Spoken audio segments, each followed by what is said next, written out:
Hello and welcome back to the Premier Injuries channel. Today we're doing one of our quick updates. We've got a triple threat though. We're going to be talking about Rodrigo, Reece James and Erling Haaland. This is a quick update because we've got the midweek fixtures, but we want to keep you updated because the roll around is so quick at the moment between midweek and the weekend fixtures. First of all, Ben, let's go into it with Rodrigo's injury. He is very highly owned in the FPL community. 30.8% of people actually have him. He's been on electric form, 4 goals, 1 assist already, 6.5 price rise, 0.5 price rise in total. I mean, he has looked really good, but yesterday he came off with a shoulder injury. Is that correct? That is correct. But before we get into this, Jay, I want to say if you missed that team reveal at the start of the season, I've had Rodrigo in since game week 1, and what was his ownership? I think it was less than 2% at that point. If you don't believe me, check out the video because it's there. There's no arguing. It's black and white. Yeah. Anyway, back to the injury. Yes, left shoulder problem for the Spaniard. Very disappointing. I actually went for Rodrigo as a differential captaincy option. I was scared of the Haaland. I moved off Kane and I thought Rodrigo. That one backfired. So maybe that unfortunate injury is partly down to me. But yeah, Jess Marsh confirmed that it's a shoulder dislocation for the Spaniard. In terms of what we're looking at for potential return to play, severity, extent, we're waiting to find out. His shoulder was actually popped back in on the pitch. Rodrigo was in an obvious discomfort, but he was replaced by Joe Gelhardt, and we'll be sent for a scan, and it'll be that scan and those imaging that will tell us a little bit more about the injury and what the next steps will be in that recovery process. And the games are coming thick and fast at the moment. So, what would your advice be? Would you wait for the kind of, we've got game week 6 coming up, then we have the bit of the break. I think it's the international break then. Would you wait on him as an asset? Would you keep him in your team just to kind of see? Or what is the kind of average return to play with these sorts of injuries? Yeah, so we've got 2 basic outcomes of this scan, and that will be determined by one, the severity of the injury, so the joint stability, how stable is that shoulder, and secondly, is there any, are there any secondary damage in and around that sort of capsule? Now, if we're looking at conservative treatment. Now, we have seen potential return to play in around, maybe 2 to possibly 3 weeks. That still coincides with that upcoming international break. So it may mean at best, and it's always, the caveat is this is not one size fits all. Yes, the players have come back a little bit earlier. Some could back a little bit later, but it may be early October before we see Rodrigo, back in that Leeds lineup or back in contention, certainly. If it's, going down that surgical route and he has to go under the knife, then obviously that return to play timeline will be extended somewhat. So, we could be looking at somewhere maybe in between 2 or possibly even closer to that 3-month period. 8 to 12 weeks is a rough guide for that type of injury. But like I say, we'll keep our fingers crossed. Looking at the data, certainly, when we're looking at players who have been on those extended timelines, 4 to 6 months, those tend to be around maybe goalkeepers. We have a lot of goalkeepers who are in and around that 5 to 6 month period. But because, that's just the nature of their job, the arms are the tools of their trade. When it comes to, midfielders and outfield players, certainly, then, a closer guide is in and around that sort of 3-month period after surgery. So we'll keep people up to date with that. It's an ever-changing situation. But as you said, that there's 2 kind of possible outcomes, one that might be good for FPL and one that will not be so good as well. Let's turn our attention, though, to Reece James. I mean, there was rumours going around just before the deadline, and then it was revealed to be true that he was to miss the match. But is this a long-term issue? Is this something that people should be worried about? Again, should people be getting him out of their teams? Typically, and again, I'm a Reece James owner, and I brought him in last weekend.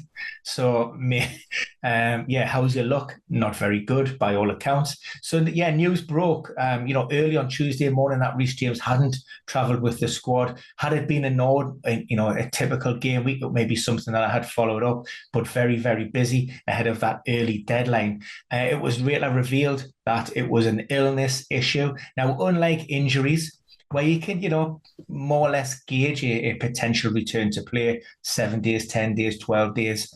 That's not always the case with illness. It depends on the individual. It depends on the sort of the virus. It depends how it affects them. It depends on their work output, so those pre-match preparations. Good example in recent times is Colback from Nottingham Forest.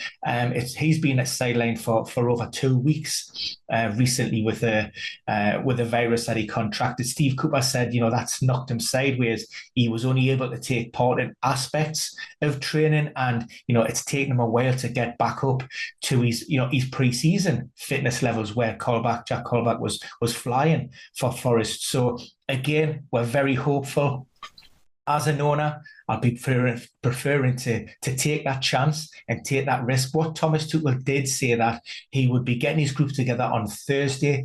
That would give him a better idea of who would be available for this weekend. And we're talking about the likes of Trevor Chalobah, who missed out with a slight knock. Reece James will be included in there. We know that Loftus-Cheek hamstring problem is going to be out. Kovacic should be in and around that team, but unlikely to start.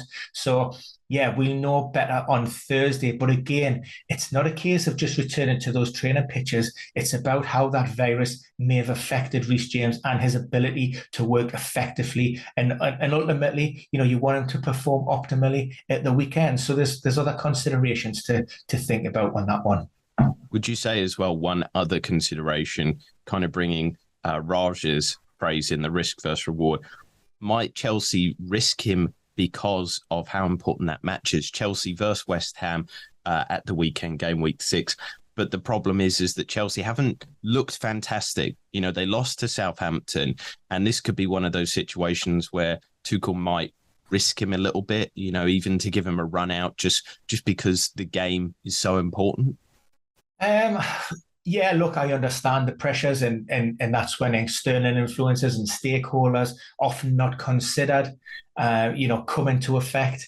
You look at that Chelsea squad, and potentially who could Thomas Tuchel turn to, and that if Chalobah is past fit, which we expect, he could come into a back three, and Azpilicueta could be pushed up to that right-hand side to accommodate. There are other options in there as well. It's difficult with a virus. Like I say, it's not like an injury where you can you're feeling good and you're training hard and maybe you're likely to maybe take that chance, risk and reward. With a virus, if you're not with it, if you're not 100%, and you're heavily fatigued or you're having problems with your breathing, then, that's a different scenario and a different question.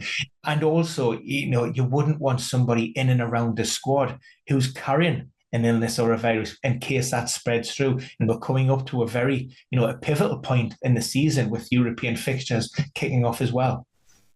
So the final discussion for today is on Erling Haaland. You put out a tweet which, gained a lot of attention, and it's about Pep's comments on him. So following the 3-3 draw with Newcastle, Pep came out and said, "I tell you now, when we have games every 3 days that Erling will not play, I will play Julian Alvarez." What kind of reading do you get from that? Do you think that he's going to be a rotation risk through the season, especially with the Champions League, Premier League, Champions League, Premier League, that we're going to see because of the World Cup as well? It's going to be really, really tight. Are people going to have to be worried that he's only going to play every other game or something in the Premier League? I mean, just to give you a little bit of context here, when Pep was given the wider sort of understanding, he referenced Haaland's ongoing injury issues from last season and his inability to play, consecutively in a high number of games. And then also as well, you need to consider that he's still fairly young. He's still coming into a new league. And also Pep's got squad management. I think I did mention maybe in one of the responses to that post, it would take a very, very brave manager to drop Erling Haaland, particularly after his hat-trick at the weekend. And my feeling in this particular instance would be maybe an Erling Haaland start and then maybe coming off in and around that 60-minute mark and the player being managed. Possibly you're then looking ahead to the Champions League and you're thinking, well, maybe game week 6, is that an opportunity to maybe rest Haaland? Look, it's very difficult. This is one where I think we need to be monitoring, we need to be looking closely, and then, from this point forward, we'll have a better understanding of how Pep is going to manage his squad and manage players like Erling Haaland, because he's new in. And look, I know what he spoke about historically, about his injuries and his problems, but that's all gone. How the player's being managed now is completely different to maybe his lifestyle, his environment, his demands, the physicalities of playing in the Bundesliga to the Premier League. So in terms of, his backroom staff, there will be no stone left unturned with managing, Haaland. And they've been very impressed with the results so far. Pep's been more than happy with how his progress is being made in terms of managing. So I'm hopeful of a start midweek. But like I say, maybe question marks over Villa, with one eye on that Champions League. Because, when you've got good, strong players who are on the fringes of that first team, they're going to be champing at the bit to come on as well and deliver. And by all accounts, Alvarez has impressed in training, and Pep Guardiola's been very complimentary.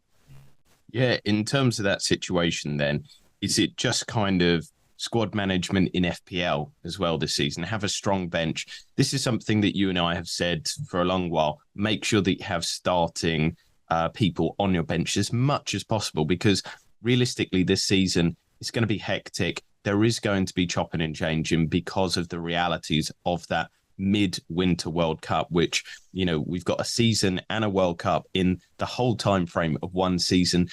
Realistically, there's going to have to be rotation just to stop players getting injured, isn't it? Yeah, absolutely. There'll be a lot of that going on as well. But, what I would say again about Haaland, look, we're talking about a player who managed a hat-trick in 19 minutes at the weekend. So whether he starts and he comes off early, or even if he's introduced late, he's always a threat. There's always a possibility that he could get himself on the score sheet or get himself an assist. On very rarely do I see Haaland being omitted from that match day squad or out of that, out of the team altogether. So, if you go into those fixtures with your eyes wide open, understand that there are going to be occasions when you are disappointed, then you've got to take the rough with the smooth. But I think with Haaland this season, there are going to be plenty more to the upside than there are on the downturn. There might be plenty more hat tricks as well. He just looks so damn good. He's an absolute pleasure to watch. But we hope for everybody this has been useful to watch, that you found some really good information. Make sure to subscribe to the channel. As we said, we'll keep you up to date with the injury likes of Rodrigo, updates on Reece James, and of course, we'll have more discussions on the likes of Haaland or other elite players in the Premier League. But for now, we're going to wish you the best of luck. We will see you again very soon. And remember, the deadline is very soon as well. So get your team sorted and everything. But you can stay up to date with all the essential injury news here on the Premier Injuries channel. See ya.